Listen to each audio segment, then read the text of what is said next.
What's up, everybody? We are the Dagon Dogs, and this is Spelunky Saturdays with Rogue Legacy. That's right, I said I would go through and play this game because I want to do some more roguelike stuff that was not just Spelunky. And once you know it, I have Rogue Legacy, and I think Rogue Legacy is a great game. Having actually just put down the controller from Spelunky, I have to get used to the more floaty jumps that I have available to me. I can jump a lot higher. Woohoo! Rogue Legacy, alright. If you've never played this game, it's been out for a few years. I forget the year that it was released, but I think I played it after a full year of its release, which is typical of me, playing games late. Just a lot of personality and charm to this game. I think I ended up beating it after about 11 hours. Actually, not about exactly 11 hours, because I remember looking at the completion time and it had all zeros except for the big 11 there.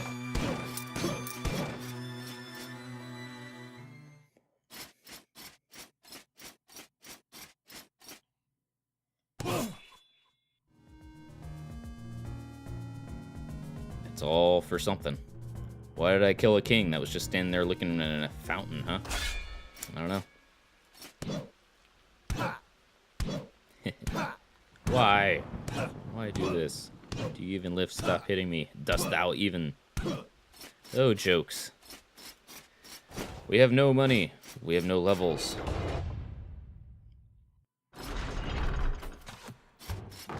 Now entering Castle Hamson. So if you don't know how Rogue Legacy works, it is a roguelike. The same way that Spelunky is.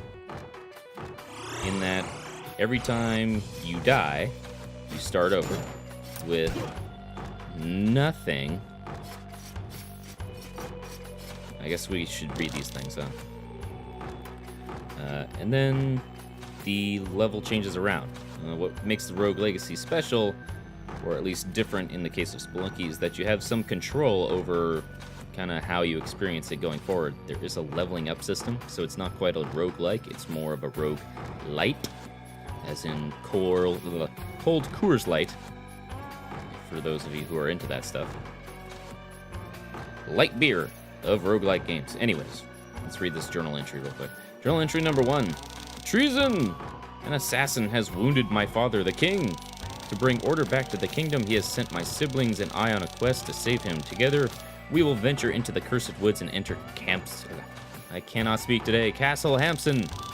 This cursed castle has stood on the edge of the woods since time immemorial, but rumors say that within it dwells an item which will cure any ailment.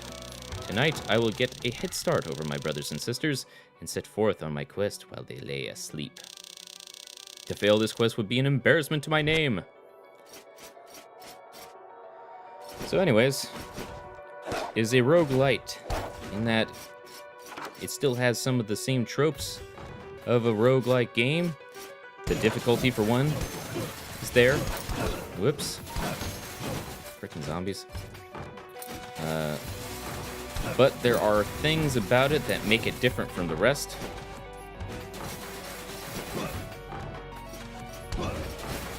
Aha. For one thing, there's the leveling up system that's similar to an RPG. So, as you go through, play the game, you collect gold, and that gold can unlock power-ups for you that then allows you to do fancier moves, improves your HP overall, you can take more damage. Aha.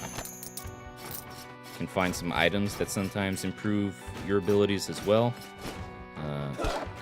Early on, you're going to die a lot, because you can't really take too many hits with the first person that you have, and you can't really dish out much damage either.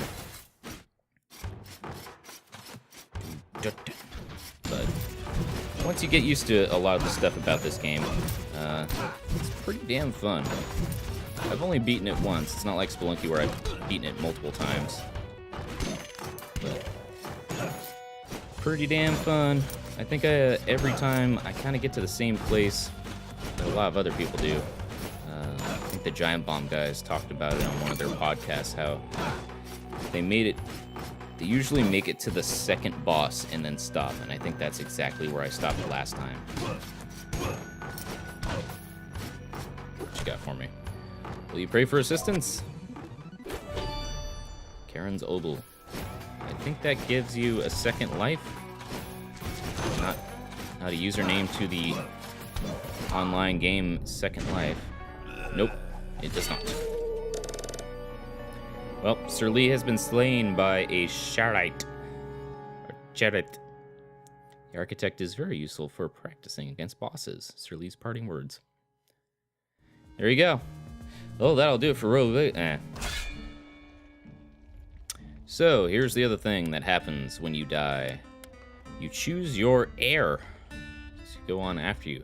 And each time, these heirs have different statuses and kind of classes that they are. So this is the Barbarian. Usually they do a lot more damage physically. So a walking tank, this hero can take a beating. You are a fan of the man. So the trait of gay. Trait of colorblind. You can't see colors due to monochromacy. And the Scythe spell. So each one of these heirs is going to have a couple traits and a spell and then a class. The class is kind of the most important thing, because determining that is what you really want to know, because it kind of goes to your playstyle. I usually enjoy using the Barbarian. Sometimes I switch to other things if there are options. So this is another Barbarian, but this one has different traits. Chickens freak us out, and we're skinny, so every hit sends us flying instead.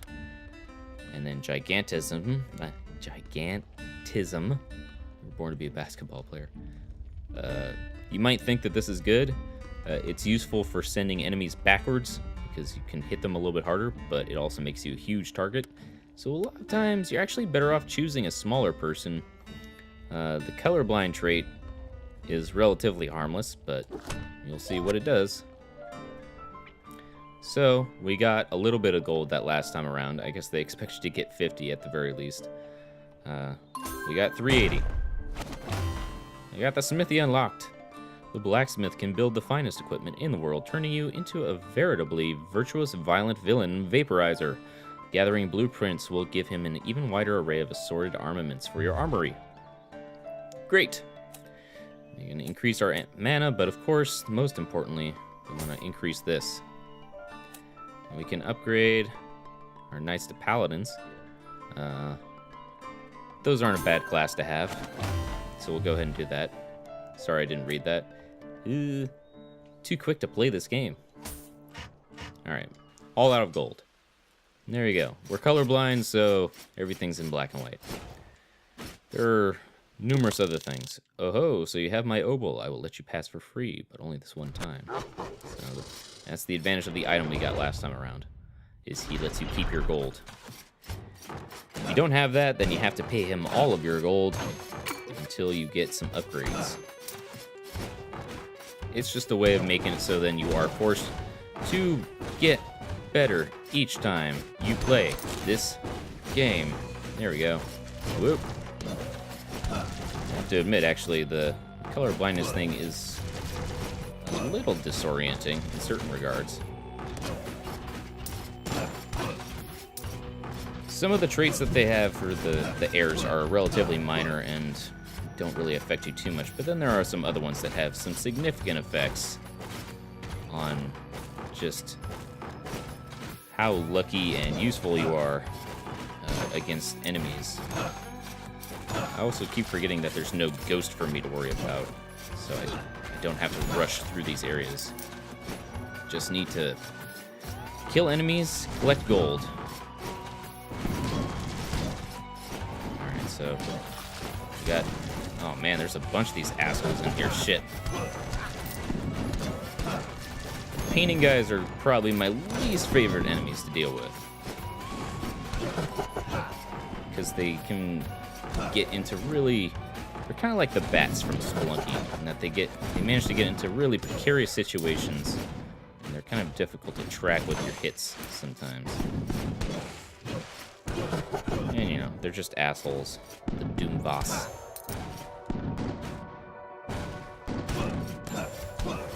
Yeah.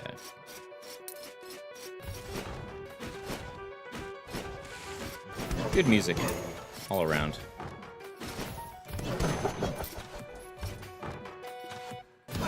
Unlike Spelunky, you actually want to take the time and kill everything in the room if you can. Because you might be missing out on some goodies. Goodies and gold. I don't think I'll choose colorblind again if I have the option. Seems like just a waste because this game's actually quite colorful and pleasant to look at. But hey, that's the way it goes. Whoa. Got lucky there.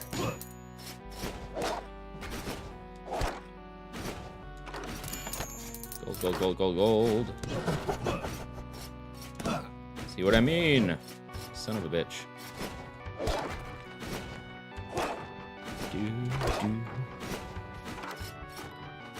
Can't wait to get air dashes. It's like my favorite upgrade of everything. Okay. Well, still pretty early in the video, so I don't want to go here just yet. We've made it to a dark corner of the opening section, and that doorway leads to a boss, which we probably don't have a chance of beating right now in our current state, but, you know, I'm not the worst at this game, so I might still have a chance. You never know. Yeah, there we go. That's a tricky jump.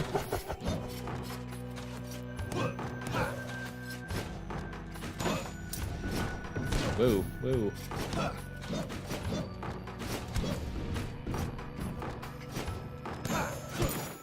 Those fire guys. Not the most annoying ones of the bunch. Ice guys kind of suck. I think it's actually the earth guys that are the worst. Okay. They're all in their room. They can stay there if they want. See, right there, if I had Gigantism, I would have been in trouble. Nope. I was hoping to get away from him in time, but I did not.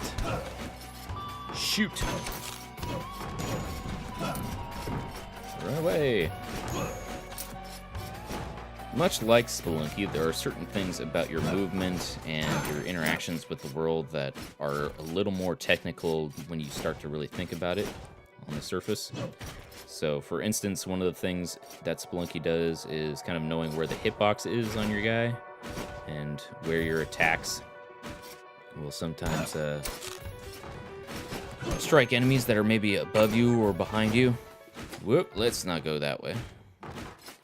I figured that was the next zone, but one of the things you can do here is kind of swing and then back up immediately. It's a small animation thing, you wouldn't think too much of it, but if you can master that, then you're in pretty good shape in this game, I think. You guys suck. Whoa. I don't know why you didn't jump there. Aha. Fuck you, Doomvoss. Get out of here. Freaking jerks. At least since this game kind of takes its time, it doesn't force you to pick up the gold immediately after you release it from its cradle, whatever it's in. Oh, bad spot. Here. Use some magic there just to get rid of them as quickly as possible. Well, that didn't work out, huh? Gotta be a little more cautious here.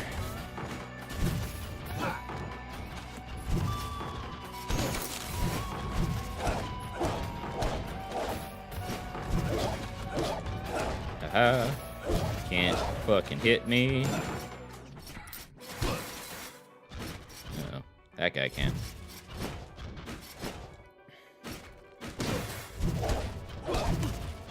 Shit. Run back and forth. Get shit out of the box.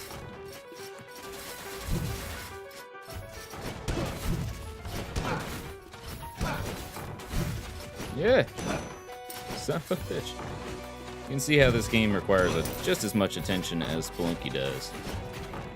Although I certainly don't respect the game enough to pay complete attention to it, otherwise I wouldn't be doing this for you people. I say people as though there are more than one of you watching these. Rogue Legacy. Is there anything else in this room? I guess there's no other entrance or exit out of here, so I gotta go back the way I came. Alright. Bing, bing, bing.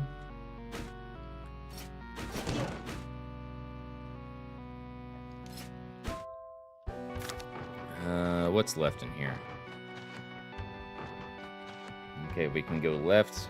We can go down into the middle. So let's go left first.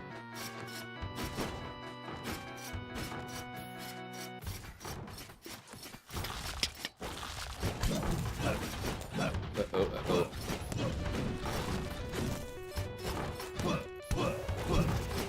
Get out of here. It'll be so nice when I can blow those dudes up in just one hit. Whenever the hell that happens. Ah, come on. Don't do that to me. It's usually preferable to actually be below dudes. Contrary to Star Wars belief with Anakin Skywalker and Obi-Wan Kenobi, it's actually better to be on low ground as opposed to the high ground.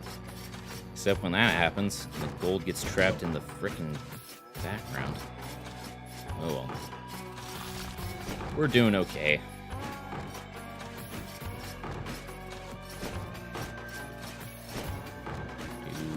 Do.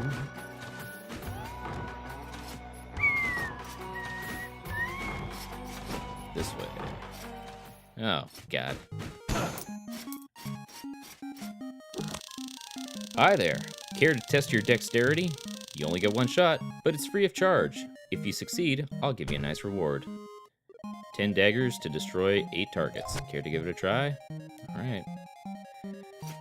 I don't remember the pattern of this, or how long it takes for the dagger to travel there, so we're gonna go with... Okay. It's all geometry, trigonometry, physics. Ah. I've already screwed up.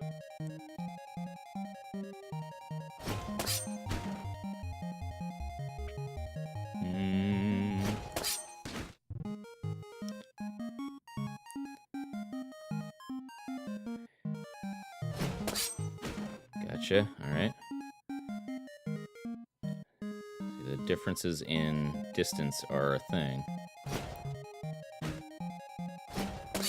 Ah! Damn! Shit. Gotcha. All right. Well, we're gonna get gold out of it at least, but we're not gonna get all the targets. Bummer.